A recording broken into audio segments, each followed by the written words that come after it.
വണ്ടി ഇവിടെ പാർക്ക് ചെയ്യരുത്. നമ്മൾ ആൾക്കാർ കടകളുടെ മുന്നിൽ പോയി മറ്റുള്ളവർ പാർക്ക് ചെയ്യുമ്പോൾ പറയേണ്ട ഒരു വാക്കാണ്, സാർ വണ്ടി ഇവിടെ പാർക്ക് ചെയ്യരുത്, ദയവായി വണ്ടി ഇവിടെ പാർക്ക് ചെയ്യരുത്, വണ്ടി പാർക്ക് ചെയ്യരുത്. അത് തന്നെ പറയാം, ഇവിടെ നിൽക്കരുത്, വണ്ടി നിൽക്കുകയാണ്, നിൽക്കരുത്. ഒരാളോട് പറയാൻ നിങ്ങളിവിടെ നിൽക്കരുത്, ഈ വാക്ക് ഒക്കെ ഒന്നായിട്ട് പറയാം. വണ്ടി ഇവിടെ പാർക്ക് ചെയ്യരുത്, നിങ്ങളിവിടെ നിൽക്കരുത്. എങ്ങനെ പറയാം? ലത്വഗ്ഗിഫിന, ലത്വഗ്ഗിഫ് സയാറഹിന. വഗ്ഗഫ എന്നാൽ വഖഫ എന്നാണ് സംസാരിക്കുമ്പോൾ വഗ്ഗഫ എന്നായിക്കോളും. ലത്വഗ്ഗിഫിന യാ ഹബീബി ലത്വഗ്ഗിഫ്, ഹാദാ മക്കാൻ മുഖസ്സസ് ലനാ, ഹാദാ മക്കാൻ മുഖസ്സസ് ലിസ്സബായിൻ, ഹാദി മക്കാൻ മുഖസ്സസ് ലിസ്സബായിൻ. ഈ പാർക്കിംഗ് എന്തിനുള്ളതാണ്? ഈ സ്ഥലം കസ്റ്റമേഴ്സിന് ഉള്ളതാണ്, സ്പെഷ്യലായിട്ടുള്ളതാണ്. ഇവിടെ നിങ്ങൾ പാർക്ക് ചെയ്യരുത്. ലത്വഗ്ഗിഫ് സയാറ, ലത്വഗ്ഗിഫ് സയാറ, വണ്ടി പാർക്ക് ചെയ്യരുത്. ഒരാൾ വന്നിട്ട് ഇവിടെ ഇങ്ങനെ കടൻ്റെ മുമ്പിൽ ഇവിടെ ഒരു ലത്വഗ്ഗിഫിന യാഹി ഐബ്. ഇപ്പോൾ ആൾക്കാരുടെ വലിയ ഗേറ്റിൻ്റെ മുമ്പിൽ നിങ്ങളിങ്ങനെ അങ്ങോട്ടും ഇങ്ങനെ നോക്കി നിൽക്കുക. അപ്പോൾ എന്താ പറയുക?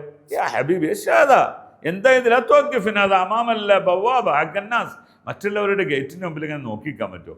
അത് ലത്വഗ്ഗിഫ്, ലത്വഗ്ഗിഫ്. അപ്പം നിൽക്കുക എന്ന സാധാരണയുള്ള നൃത്തത്തിനും അതേപോലെ തന്നെ നമ്മൾ സാധാരണഗതിയിലുള്ള എന്താണ് പറയാം പാർക്കിങ്ങിനും ഒരുപോലെ ഉപയോഗിക്കും. ഇനി യഥാർത്ഥത്തിൽ നിൽക്കുക, ഖടയോന എന്നറിയാം ഹിന്ദിയിൽ, നിൽക്കുക എന്നതിന് ലതഗും എന്ന് പറയാം. ലതഗും, ലതഗും, നീ ഒരിക്കലും നിൽക്കരുത്. അത് നമ്മൾ സാധാരണഗതിയിൽ അങ്ങനെ പറഞ്ഞുകൊണ്ട് നിൽക്കരുത്. ലതഗും എച്ചക്കെല്ലാം ജയിക്കുക, ലാത്തക്കും തെച്ചക്കെല്ലാം ജയിക്കുക, ഇങ്ങനെയൊന്നും പറഞ്ഞുകൊണ്ട് നിൽക്കരുത് എന്നൊക്കെ പറയുന്ന അവിടെയും എന്താക്കും?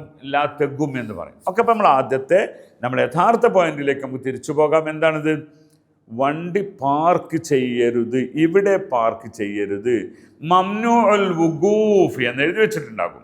മംനൂ അൽ വുഖൂഫ് എന്ന് പറഞ്ഞാൽ നോ പാർക്കിംഗ്, നോ പാർക്കിംഗ് ഏരിയയിൽ പാർക്ക് ചെയ്യരുത്. അവിടെ നിങ്ങൾ അറബികളുടെ ഒരു കൾച്ചർ എന്ന് പറയുമ്പോൾ മയപ്പെടുത്തി പറയാമെന്നുള്ള ഫളൻ ലത്വഗ്ഗിഫ്, അത്ര മതി. ഒരു ഫളൻ ചേർത്തോളി. കാരണം നമ്മളെക്കാളും വലിയ ആൾക്കാരോട് നമ്മളൊരു കാര്യം പറയുമ്പോൾ നമ്മളിലൊരു വിനയം വേണം, അതല്ലേ? യാ ഹബീബി ഫളൻ, ഫളൻ യാ ഷേഖ്, ഫളൻ ലത്വഗ്ഗിഫ്. നിങ്ങൾ ഈ ബോർഡ് എഴുതിച്ചോളി, അവിടെ ലത്വഗ്ഗിഫ് എന്ന് മാത്രം. അതൊരു എന്താണ് പറയുക, ഒരു ഭയങ്കരമായ നിഷേധാത്മകമായ ഒരു വാക്കാണ്. അവിടെ ഒരു ഫളൻ എന്ന് എഴുതിയാൽ സൂപ്പറാണ്. അത് ലൗ സമഹ്തി എന്നോ അങ്ങനെ എന്ത് എഴുതാം? ഫളൻ ലത്വഗ്ഗിഫിന യാ ഹബീബി, ഫളൻ ലത്വഗ്ഗിഫ് സയ്യാറ. സോറി, അതല്ലെങ്കിൽ ക്ഷമിക്കണം, ഇവിടെ നിങ്ങൾ അത്രയും സമയം വണ്ടി നിർത്തരുത്. ഓക്കെ, ശുക്രൻ ലക്കും, അസ്സലാം.